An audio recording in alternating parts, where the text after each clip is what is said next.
सबसे पहले बात करते हैं एक पाकिस्तानी जासूस की। पाकिस्तानी एजेंसी आईएसआई के पूर्व प्रमुख लेफ्टिनेंट जनरल फैज हमीद के खिलाफ कोर्ट मार्शल के अलावा कई तरह की दूसरी जांच भी चल रही हैं। फैज हमीद कभी सत्ता के काफी करीबी हुआ करते थे, लेकिन वो पाकिस्तानी सियासत के शिकार हो गए हैं। ये रिपोर्ट देखिए। पाकिस्तान का सुपर जासूस, जिसका शुमार कभी देश के सबसे ताकतवर शख्स में हुआ करता था, अब उस पर अपनी ही सेना का फंदा कसता जा रहा है। विदेशों, खासतौर से भारत के खिलाफ साजिशों का जाल बिछाने वाली कुख्यात एजेंसी आईएसआई का पूर्व प्रमुख लेफ्टिनेंट जनरल फैज हमीद के खिलाफ कोर्ट मार्शल के अलावा कई तरह की दूसरी जांच चल रही है। कोर्ट मार्शल की कार्रवाई के तहत उन पर राजनीतिक गतिविधियों में शामिल होने, ऑफिशियल सीक्रेट एक्ट के उल्लंघन, देश की सुरक्षा से खिलवाड़, पद और सरकारी सुविधाओं के दुरुपयोग के साथ साथ लोगों को नुकसान पहुंचाने का भी आरोप है। हमीद पर 9 मई 2023 को हुए प्रदर्शन को समर्थन देने का भी आरोप है, जिसकी जांच चल रही है। 9 मई को पाकिस्तान के पूर्व प्रधानमंत्री इमरान खान की गिरफ्तारी के बाद देशव्यापी प्रदर्शन हुए थे, जिसमें कई सरकारी और सेना की इमारतों को निशाना बनाया गया था। फैज हमीद को इमरान खान का करीबी माना जाता है। इमरान ने फैज को मौजूदा सेना प्रमुख आसिम मुनीर की जगह आईएसआई का प्रमुख बनाया था। 9 मई और राजनीतिक गतिविधियों के आरोप की आंच इमरान खान तक पहुंचती दिखाई दे रही है।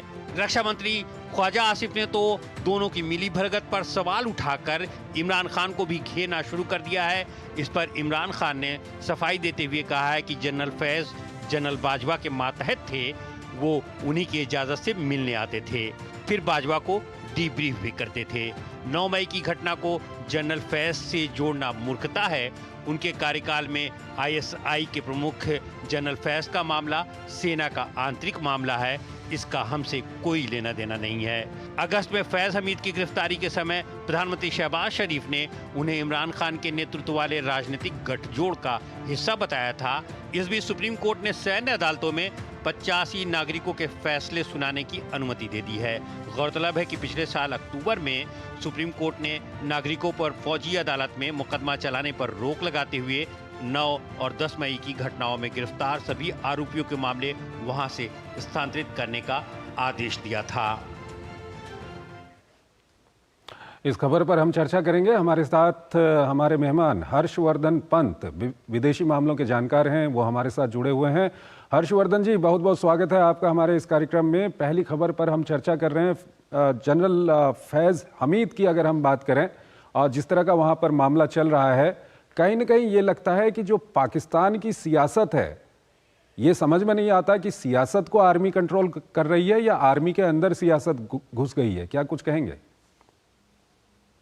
देखिए, ये पहले ये हमेशा से कहा जाता रहा है कि पाकिस्तान जो है वो एक जो पाकिस्तानी राष्ट्र है वो सेना के इर्द गिर्द बुना हुआ राष्ट्र है, तो इसीलिए सेना उसके केंद्र में हमेशा से रही है।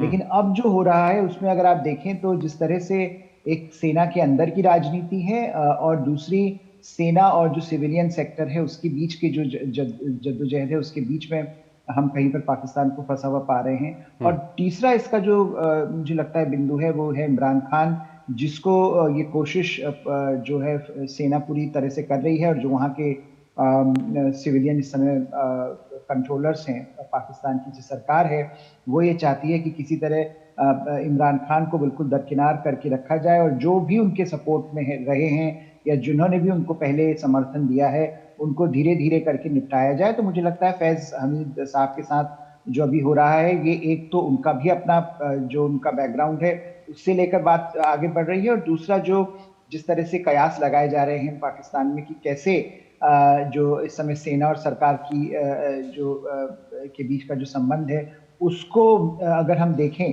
तो उसमें इमरान खान और उनके समर्थन में जो भी लोग रहे हैं उनको किस तरह से हैंडल किया जाए, इसको ये मुझे लगता है इसमें हम देख पा रहे हैं अभी जो मौजूदा हालात बन रहे हैं।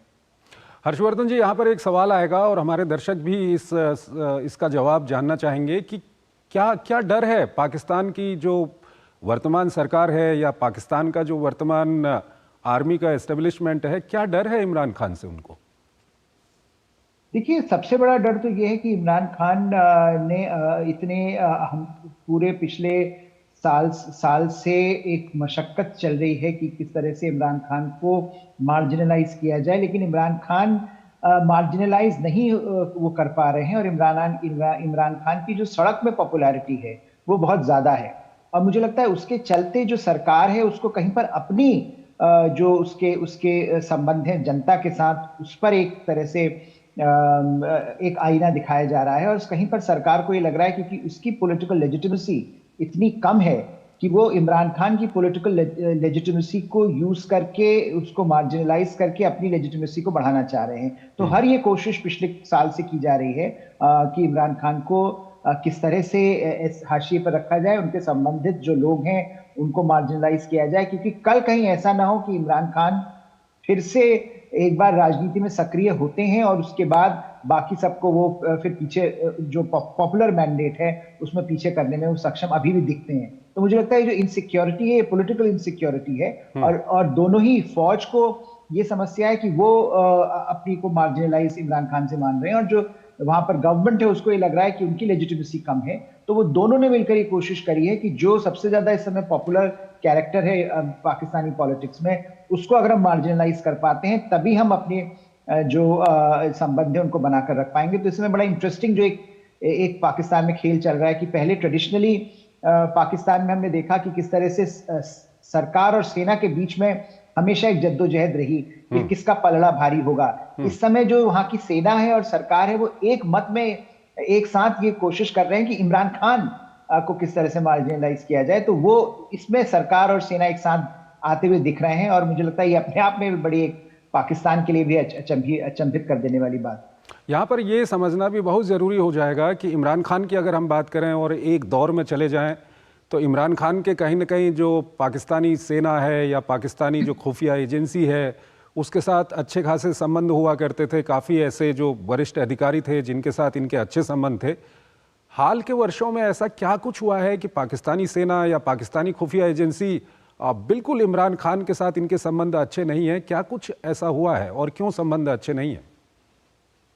देखिए, कुछ चीजें ऐसी हुई कि इमरान खान को, जिसका आपने सही कहा कि इमरान खान को एक तरह से पपेट के तौर पर सेना इस्तेमाल करना चाहती थी। इमरान खान को खड़ा ही इसलिए किया गया कि एक ऐसा पावर सेंटर सेना और आईएसआई मिलकर बना पाए जिसको वो पीछे से कंट्रोल कर पाए और उसको डेमोक्रेटिक लेजिटिमेसी भी मिलती रहे।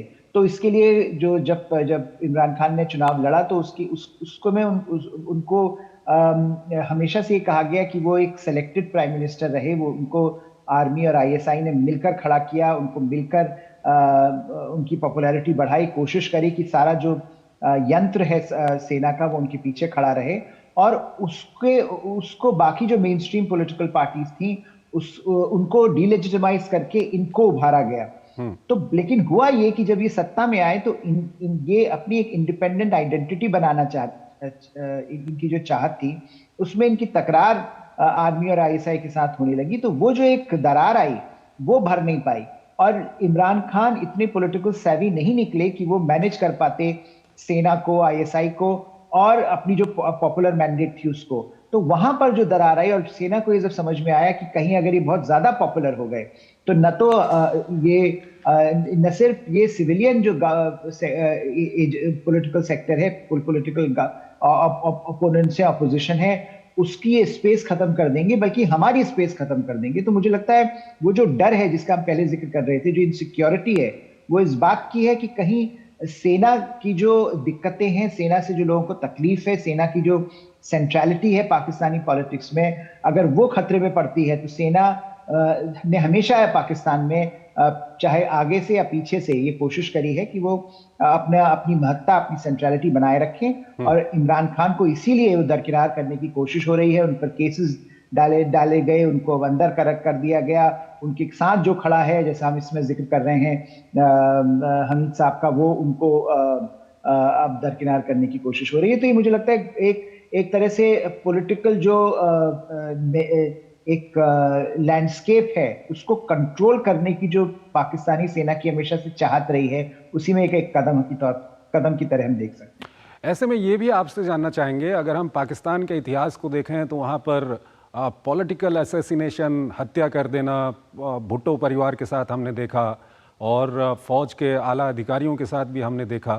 तो ऐसे में चाहे न्याय के रास्ते से आरोप लगा के या कोई बाद में जिस तरह से अभी वहाँ पर हुआ है कि वहाँ की जो सुप्रीम कोर्ट है उसके ऊपर भी एक कॉन्स्टिट्यूशनल बेंच उन्होंने बिठा के रखी हुई है, जिस तरह से पूरे न्याय तंत्र में उन्होंने अपना कब्जा किया हुआ है, ऐसे में आने वाले समय में क्या कुछ इस तरह की घटनाएं, इसके काफ़ी कयास कई लोग लगाते हैं, क्या देखने को मिल सकती हैं?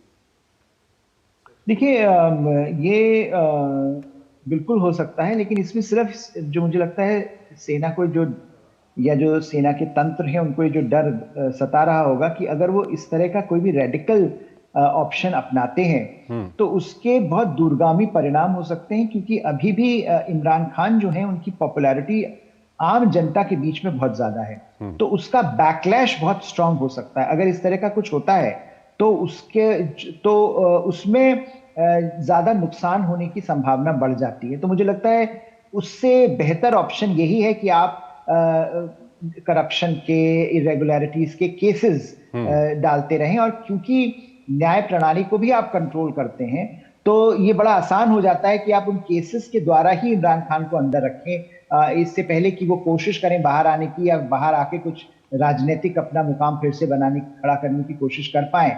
वो अगर अंदर ही रहेंगे तो उम्मीद ये की जा रही है कि धीरे धीरे उनकी पॉपुलैरिटी, धीरे धीरे लोग थक जाएंगे, धीरे धीरे लोग उनको भुला देंगे, धीरे धीरे लोग उनसे आगे बढ़ जाएंगे या दूसरे ऑप्शंस को सीरियसली लेने लगेंगे। लेकिन इसमें सबसे बड़ा इंपॉर्टेंट रोल जो प्ले करेगा वो ये कि जो वहां की सरकार है पाकिस्तान में इस समय, वो कैसा प्रदर्शन करती है। अगर वो पाकिस्तान को इसी तरह गर्त में धकेलती रही तो इमरान खान की पॉपुलैरिटी भी बढ़ती रहेगी। अभी चाहे आर्थिक, राजनीतिक, सामाजिक जिस तरह की परेशानियां पाकिस्तान इस समय झेल रहा है, उसमें सारी जो रिस्पॉन्सिबिलिटी है वो लोग सरकार को उसके लिए जिम्मेदार ठहराएंगे और इमरान खान को एक मसीहा के तौर पर देखते रहेंगे। ठीक है, हर्षवर्धन जी आप हमारे साथ बने रहिएगा। अभी एक और खबर है, उस पर हम आपसे बातचीत